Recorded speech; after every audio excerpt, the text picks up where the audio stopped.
अस्सलामुअलैकुम। आज हम ये खूबसूरत सा गला बनाते हैं। ये मुझे पोस्टर पिक आई कि सेम ये गला बना दें। अब मुझे भी आइडिया नहीं था कि ये किस तरह तैयार होगा। मैंने ये डिज़ाइन फर्स्ट टाइम तैयार करना था। सबसे पहले मैंने पिक्चर को जूम करके देखा। पहले मैंने जितनी दफ़ा भी ये गला बनाया था, सिंपल कपड़े के साथ बनाया था, शलवार के साथ का पीस या कोई लेस के साथ इस स्टाइल को सेट किया था। इसमें मसला ये था कि इसमें ऑर्गेन्जा सेट करना है।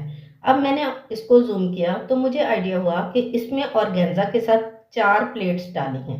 इससे मैंने आइडिया लगाया कि मुझे कितना कपड़ा लेना है जिसमें ये 4 प्लेट्स आ जाएं। फिर इसमें बीड्स लगे हुए थे। मैंने वो चीज़ गौर से देखी कि कितने बीड्स लगने हैं और कितनी जगह पर लगने हैं, और उसके बाद फिर मैंने इसकी कटिंग की और डिज़ाइन स्टार्ट किया। बनने के बाद डिज़ाइन इतना खूबसूरत लगा कि आपको देख के भी आइडिया हो जाएगा, और बनाना इतना ही आसान जितना दिखने में लग रहा था कि मुश्किल है। अब मुझे आइडिया हो गया था कि पोस्टर पिक देख के डिज़ाइन बनाना कोई मुश्किल नहीं होता।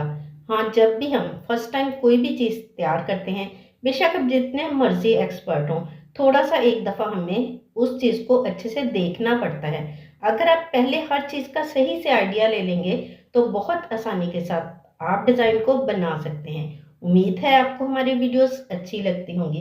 अगर अच्छी लगती हैं तो प्लीज़ हमारे चैनल को सब्सक्राइब कर लें और बेल आइकन के बटन को प्रेस कर दें ताकि आने वाली हर नई वीडियो का नोटिफिकेशन आपको मिलता रहे। आप हमारे साथ मिलकर अच्छी अच्छी डिज़ाइनिंग सीखते रहें और अपने ड्रेसेस को खूबसूरत बनाते रहें। चले तो गला देखें और बनाएं, और अपना भी ये ड्रेस ज़रूर तैयार करें। उम्मीद है आप बहुत आसानी के साथ ये डिज़ाइनिंग कर लेंगी।